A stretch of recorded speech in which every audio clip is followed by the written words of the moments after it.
감성경제방송 돈다방 미쓰리 6월 12일 일요일 방송 시작하겠습니다. 지금까지 이런 대통령은 없었다. 자신들이 먹을 빵을 위해 도로를 뻥 뚫어놓고 시민들을 힘들게 만든 술을 좋아하는 대통령 술통부부. 대한민국 대통령은 확실히 워라밸을 즐기고 계십니다. 대한민국 대통령은 워라밸을 즐기고 미쓰리는 경제를 걱정합니다. 오늘 돈다방 미쓰리는 6월 13일부터 6월 17일까지 우리 투자자분들이 무엇을 고민하고 어떤 전략을 세워야 될지 준비해 왔고요.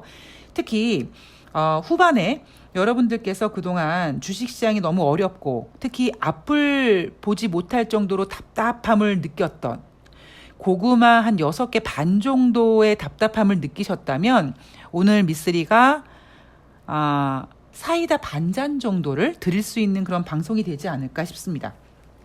자, 오늘 방송 활기차게 시작을 해볼 텐데요. 자, 우선 다가오는 한 주 국내 증권사들은 어떤 의견을 가지고 있는지 보도록 하겠습니다. 매도를 매도라고 얘기하지 못하고 매도를 보유라고 얘기할 수밖에 없는 대한민국 증권사들. 그들이 다가오는 한 주 동안 내놓는 의견 중에 물론 금리 인상은 증시의 악재고 경제 지표도 안 좋기 때문에 경기 침체 우려감도 있고 그래서 변동성도 보일 수 있고 관망세도 보일 수 있고 이렇게 조심해야 된다라는 이야기는 하지만 저는 그런 이야기보다 말도 안 되는 엉투당투하는 긍정적인 변수들을 오늘 가지고 왔습니다. 자, 우선 국내 증권사들은요. 6월달 FOMC 회의에서 50bp 금리 인상 가능성을 높게 보고 있습니다. 그런데 이 50bp 금리 인상 부분에 있어서 투자 심리는 악화되겠지만 이미 시장에서 그래 6월 달에 50bp 금리 인상 할 거야 이렇게 인지된 만큼 시장에 대한 영향력은 크지 않을 것이다 라고 합니다. 자, 그리고 두 번째는요. 상장 기업들의 이 컨센서스가 지난 4월 말부터 올라가고 있는데 주목했다.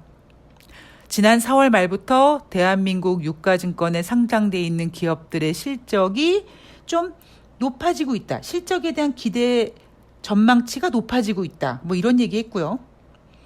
그리고 지난주에 이어서 헛소리를 또 했습니다. 정부의 하반기 경제 정책에 대한 기대감을 가질 수 있다. 특히 법인세 인하를 포함한 세제 개편 논의에 주목해야 된다. 이런 얘기를 갖고 왔습니다. 50bp 금리 인상에 대해서는요. 6월 FOMC 회의 결과를 보고 정말 연준이 50bp를 할지 75bp를 할지를 봐야 되겠지만 나머지 상장 기업들의 이익 컨센서스가 올라간다는 둥, 정부의 하반기 경제 정책 방향에 기대를 한다는 둥, 이건 모두 허공의 삽질하는 소리입니다. 자, 제가 국내 전문가들의 의견은 여기서 멈출게요. 뒤에서 더 중요한 얘기를 해야 되기 때문에 그렇게 의미를 두지 않고 그냥 넘어가겠습니다. 자, 그리고 뉴욕 증시 전문가들의 의견을 들어보도록 하겠습니다. 뉴욕 증시 전문가들은요. 매도를 매도라고 얘기하고 매수를 매수라고 얘기합니다. 특히 제가 뉴스 기사를 하나 가지고 왔는데요. CNBC에서 5월 12일부터 6월 6일까지 미국 주요 기업 CFO 22명을 대상으로 설문조사를 했는데 응답자의 68%가 내년 상반기 중에 경기 침체가 올 것이라고 답했다고 합니다. 지금이 경기 침체고 지금이 스태그플레이션이고요.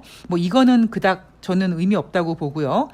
그들이 내년 상반기 중에 경기 침체가 올 거라고 하면서 위험 요인으로 뽑은 것은 인플레이션이죠. 자, 그런데 주목할 만한 건 뭐냐면 전체 응답자의 77%가 다우지수가 3만 선 아래로 떨어질 것으로 봤다고 합니다. 자, 지난주 금요일 다우지수의 종가가요. 31,392포인트입니다. 그러니까 1,392포인트만 깨지면 3만 포인트가 깨질 수 있는 거예요. 1,000포인트 한 방에 깰 수 있습니다. 즉, 이 뉴스 기사는요. 미국은 내년에 경기 침체가 온다. 다우지수가 3만 선 깨질 것이다. 라고 조금 미래지향적으로 얘기했지만 뭐 당장 다가오는 한 주 안에서도 벌어질 수 있는 일이다 라고 제가 말씀을 좀 드리고 싶네요. 자, 뉴욕 증시 전문가들의 의견을 좀 보도록 하겠습니다. 우선 지금 글로벌 경제를 걱정하는 가장 큰 위험 요인은 바로 인플레이션이죠. 미국은요, 미국 기업들 중에 크래프트 하인즈, 맥도날드 이런 기업들이 이제 더 이상 인상을 안 할 수가 없는 지경에 도달했다고 합니다. 여러 가지 비용 문제라든가 뭐 원자재 가격 이런 문제들 때문에 8월부터 가격을 인상한다고 합니다. 대한민국이나 유럽이나 미국이나 국민들은 물가가 올라가는 거를 좋아하지 않습니다. 지금 우리는 특히 미쓰리는 뭐 대한민국은 지금 뭐 오너 리스크가 있다, 경제가 안 좋다라고 얘기하지만 솔직히 까놓고 얘기해서 지금 미국도 인플레이션 때문에 겁나 힘든 건 마찬가지입니다. 따라서 연준의 정책 무게 중심이 인플레이션 억제에 집중되어 있다.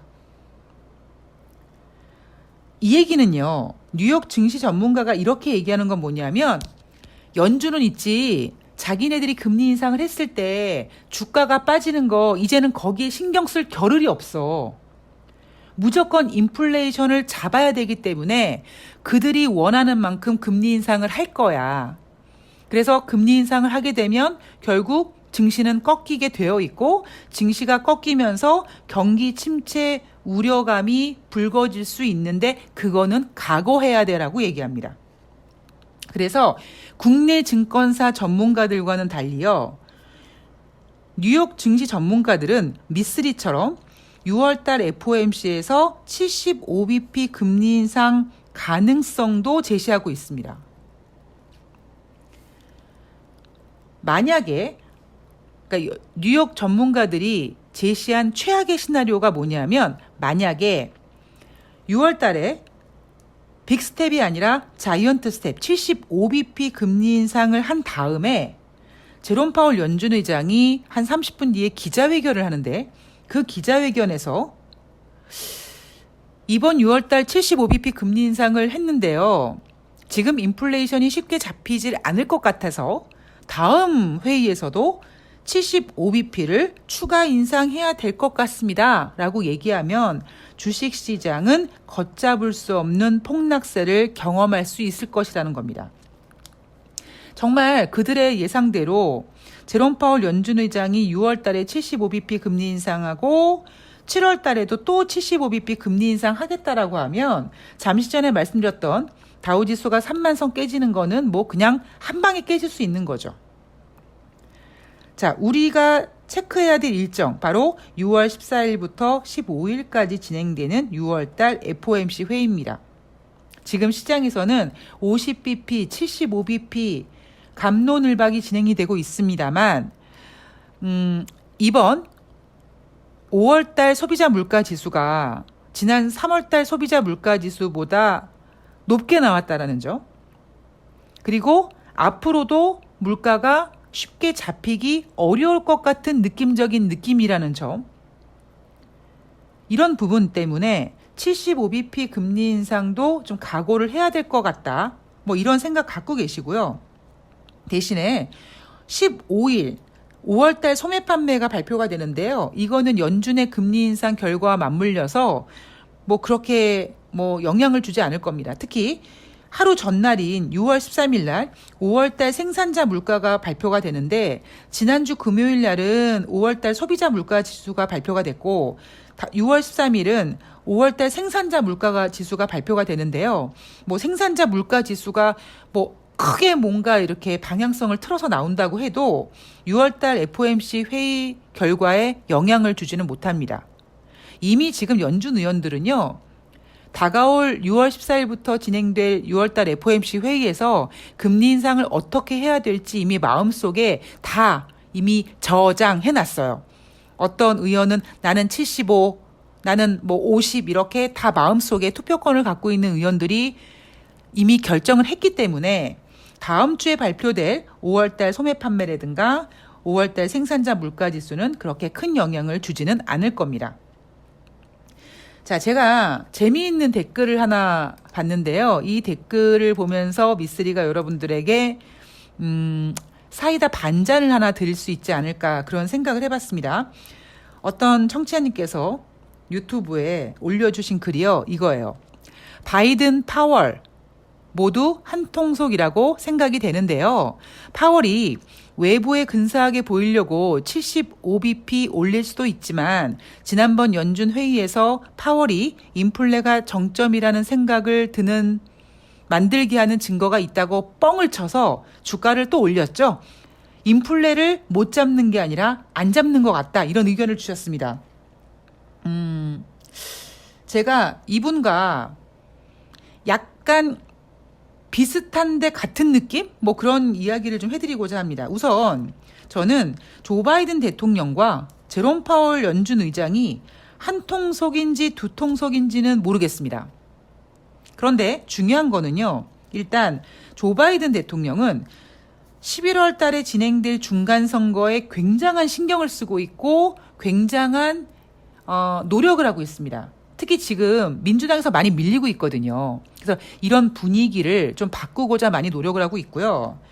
인플레이션을 안 잡는 것보다, 그러니까 인플레이션을 못 잡는 게 아니라 안 잡는 것 같다라고 말씀하셨는데요. 제 생각에는 인플레이션을 안 잡아서 일부러 고의적으로 잡지 않아서 얻을 이득은 별로 없어 보입니다. 그러니까 연준이 인플레이션을 안 잡는 게 아니라 못 잡는 거라고 생각하고 있고요. 거기에 대한 저의 근거는 이거죠. 미쓰리는 제롬 파월 연준 의장 정책 잘 못한다. 너무 쪼다같고 글쎄요. 전 능력이 없다라고 보고 있습니다. 그리고 제롬 파월 연준 의장이 능력이 좀 모자라다라는 거는 미쓰리뿐만 아니라 전 연준 의장인 벤 버냉키 의장도 저와 같은 마음이었죠. 따라서 지난번 연준 회의에서 제롬 파월 연준 의장이 인플레 정점이라고 생각이 드는 증거가 있다라고 한 거는 고의적으로 뻥을 친 게 아니라 능력 없는 제롬 파월 연준 의장이 잘못 본 거죠. 저는 그렇게 생각을 합니다. 자, 그러면 제가 오늘 어떤 얘기를 해드리고 싶었냐면 다가오는 한 주 코스피 예상 밴드 같은 경우 2570에서 2700포인트인데 지난주 금요일 코스피 지수가 29포인트 하락해서 2595포인트거든요. 지난주 금요일 뉴욕 증시가 크게 하락했으니까 2570포인트 코스피 하단은 깰 수도 있는 지표니까 저는 코스피에 의미를 두지는 않겠습니다. 근데 제가 지금부터 드리는 얘기는 솔직히 다가오는 한 주에 대한 전망보다는 좀 멀리 나가서 7월 달까지의 좀 조금 큰 그림인데요. 제가 제목을 뭐라고 달아볼까 했는데 미쓰리가 생각하는 화려한 괄호 열고 물음표 달고 괄호 닫고 화려한 증시 부활 시나리오 이렇게 제목을 달아봤습니다. 자, 왜 그러냐면 제가 제시하는 근거는 이런 겁니다. 제가 매번 말씀드리지만 조 바이든 대통령은 지난번에 제롬 파월 연준 의장에게 독립성을 보장한다라는 얘기로 확신을 했습니다. 그 얘기는 지금 잡히지 않는 물가를 고공행진하고 있는 물가를 잡기 위해서 연준이 금리를 인상했을 때 주가가 하락하는 것에 대해서 신경 쓰지 말고 니네 연준은 확실하게 금리 인상과 대차대조표 축소로 물가를 잡아. 나는 내 방법대로 행정부에서 인플레이션을 잡도록 노력할게. 약간 이런 이야기가 왔다 갔다 한 게 아닌가 싶어요. 그러면 6월 14일부터 15일까지 FOMC 회의에서 제롬 파월 연준 의장이 50bp 인상을 하던 75bp 인상을 하던 시장에 충격을 줄 수밖에 없습니다. 75bp 인상을 하면은 당장 줄 수도 있고요. 당장 75bp 금리 인상 한다면 그날 증시가 크게 하락할 수 있고요. 설령 50bp 금리 인상을 한다고 해도 50bp 금리 인상을 해서 뭐 이미 알고 있는 악재는 악재가 아니다. 그래서 뭐 안도감으로 반등은 할지언정 제롬 파월 연준 의장이 6월 달에 50bp 금리 인상을 하고 기자회견에서 7월 달에 금리 인상을 안 한다는 얘기 안 할 겁니다. 그리고 계속 인플레이션이 우려된다는 얘기를 할 겁니다. 따라서 50bp 금리를 인상하면 당일은 불확실성이 해소됐다 이런 개소리로 반등할 수 있을지 모르겠습니다만 시간이 지나가면서 연준의 금리 인상이 주식시장의 악재가 될 수밖에 없는 거는 사실입니다. 자, 그렇다면 우리는 이제 뭘 인지해야 되냐면 연준이 인플레이션을 잡기 위해서 금리 인상을 확실하게 하는 것 그리고 그 확실한 금리 인상으로 주가가 하락하고 시장에 충격이 준다라는 것은 인정해야 된다는 거죠. 그게 6월 14일부터 15일 사이잖아요.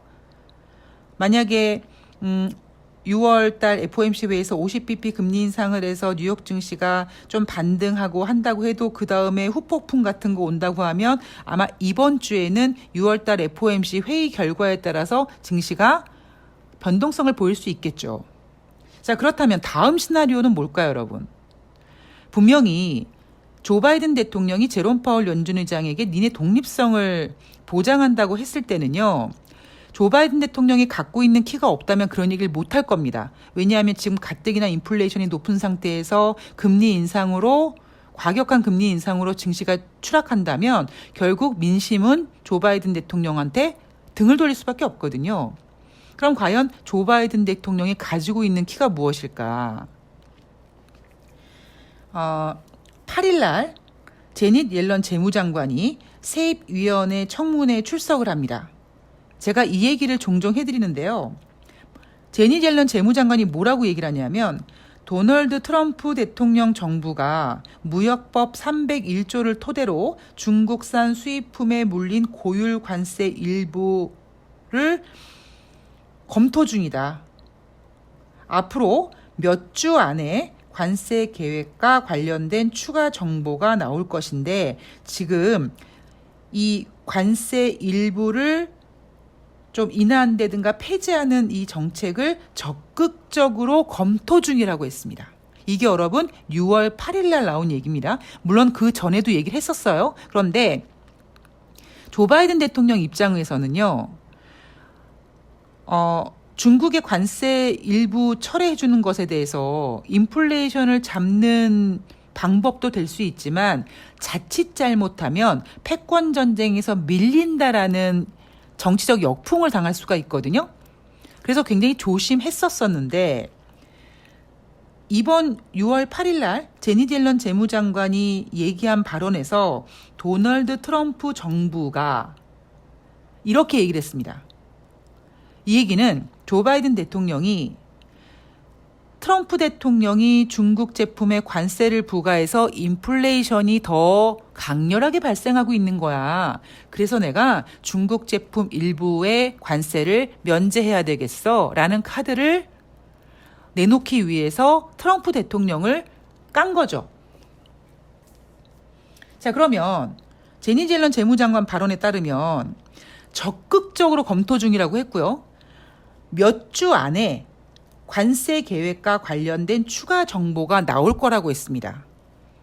자, 얘네는요, 이렇게 뭐 누구처럼 이렇게 막 공약을 막 얘기한 거를 막 뭐 내가 언제 그랬냐는 둥 뭐 공약은 공약일 뿐이다 이렇게 하지 않거든요. 그러니까 그 얘기는 결국 지금 오늘이 6월 12일이잖아요. 그러면 몇 주 안이라고 하면 뭐 최소한 저는 얘네들이 몇 주라고 하면은 한 달, 4주 정도를 예상하고 있거든요. 그러면 4주 안에는 빠르게는 3주, 길게는 4주 안에는 분명히 조 바이든 대통령은 중국 관세 일부를 철회하거나 인하해 줄 겁니다.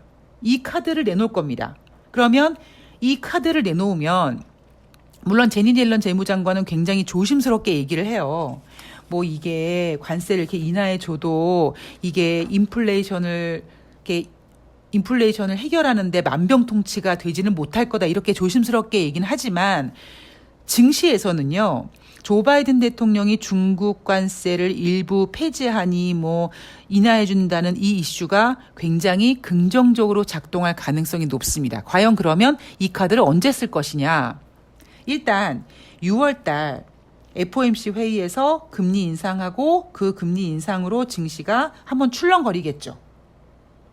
뭐 6월에 뭐 하반기 가서 어느 정도 어떻게 뭐 안정을 하고 뭐 반등을 하고 그럴지 모르겠습니다만 7월 달에도 금리 인상 가능성이 열려졌기 때문에 6월 달에 증시가 좋을 수는 없습니다. 나올 만한 재료도 별로 없고요. 따라서 6월 14일 미국이 금리 인상을 한 다음에 증시가 지지부진하게 뭐 금리 인상 충격이라는 등 기타 등등으로 이렇게 좀 힘들어 하다가 7월 10일 날 뭐가 있다고 했죠? 예, 러시아 디폴트가 예정되어 있습니다. 미국은 러시아를 디폴트 시킬 생각이에요. 그럼 러시아가 만약에 디폴트가 된다 그랬을 때 전문가들은 러시아 디폴트가 주식시장에서 큰 영향을 미치지 않을 거다라고 얘기를 했지만 그리고 6월 달에 연준이 금리 인상을 하고 그 충격 때문에 증시가 만약에 더 하락했을 때는 이미 투자 심리는 너덜너덜하게 해져가지고 뭐 러시아 디폴트는 이제 뭐 충격 같지도 않을 수 있겠죠. 그런데 어쨌든 이슈로만 봤을 때 7월 11일 정도에 러시아 디폴트가 시장의 이슈로 등장한다면 주식시장은 이제 나올 수 있을 만한 악재는 다 나온 거겠죠. 투심도 많이 꺾일 거고요. 뭐 당장 우리나라도 그렇고 미국도 그렇고 뭐 동학개미, 서학개미 그리고 미국 투자자들도 많이 손절하고 나갈 겁니다. 그러면 드디어 몇 주 안에 추가 정보라고 얘기하는 중국의 관세 일부 인하 혹은 철회 이 정책을 발표하지 않을까. 저는 그런 생각을 합니다. 자, 여러분 이해가 되십니까? 어떤 그림을 그리고 있는지 이해가 되시죠? 어차피 조 바이든 대통령도요. 주가가 폭락하는 거에 대해서 자유로울 수가 없어요. 그러니까 어떻게든지 주가를 부양을 하긴 해야 됩니다. 그런데 지금 어설프게 호재를 내놓으면은요. 결국 내가 매도하기 위해서 반등만 해봐. 내가 매도할 거야라고 하는 물량들에게 그 재료가 그냥 다 소비되는 거기 때문에 기회를 노려야 되는 거고요. 진정한 기회는 악재가 막 출현해서 투자 심리가 완전 바닥이었을 때 그때는 작은 재료가 하나 나오면 굉장히 크게 호응을 합니다. 그러니까 연준이 금리 인상을 하고 75를 하든 50을 하든 금리 인상하고 7월 달에 또 한다고 하고 인플레이션이 당분간 힘들어진다고 하고 이 상태에서 러시아 디폴트 사태 터지고 그리고 러시아 디폴트 사태가 좀 작은 이슈로 터진다고 해도 러시아와 우크라이나가 전쟁이 끝나지 않는 한 계속 인플레이션이 고공행진할 거고 그때 이제 조 바이든 대통령이 연준이 저렇게 금리 인상을 해도 물가가 잡히지 않는 이유는 바로 도널드 트럼프 대통령이 중국 관세를 부과해서 그 모든 관세가 미국 소비자들에게 부과됐기 때문이다. 따라서 나는 인플레이션 잡기 위해서 중국 관세 일부를 폐지해 주겠다는 정책을 몇 주 안에 내놓겠죠. 예. 여러분들이 다시 말씀드리지만 제가 정답이 아니에요. 예. 절대로 저를 100% 믿으시면 큰일 납니다. 그런데 제가 지금 생각할 수 있는 모든 재료들인가 뭐 악재나 호재 이런 것들을 다 끌어 모아가지고 제가 나름대로 지금 시나리오를 만들어 봤어요. 그리고 대략 기간도 좀 정해 봤습니다. 그러니까 여러분들께서 오늘 방송을 들으시고 나름대로 플랜도 좀 짜시고요. 그리고 다른 방송을 들으시면서 이렇게 중첩해서 들으세요. 예. 그래서 제가 드린 이야기 말고 또 다른 이슈를 또 꺼내는 전문가들도 있지 않겠습니까? 그러니까 그런 다양한 의견을 들으시고 예, 시장에 대응하시면 굉장히 좋은 투자가 되지 않을까 뭐 그런 생각을 합니다. 자, 어떻습니까, 여러분? 사이다 반잔 정도는 됩니까? 네, 반잔 정도가 됐으면 좋겠습니다. 예. 저도 이제 제가 갖고 있는 이 계획대로 여러분들 이제 좀 투자에 도움이 될 수 있도록 적극적으로 신호를 드릴 수 있도록 노력을 할 거고요. 오늘 휴일 좀 편안한 마음으로 뉴욕 증시 금요일 날 하락했지만 내일 대한민국 증시 하락하겠지만 우리는 조금 더 먼 그림을 보고 먼 시야를 보고 그래 뭐 어차피 빠질 거난 다음을 준비해야지 이런 마음으로 다음을 준비할 수 있는 일요일이 되셨으면 좋겠습니다. 자, 저는 월요일 방송은 쉬고요. 월요일 날 5시에 새날에서 뵙도록 하겠습니다. 행복한 하루 되시고요. 고맙습니다.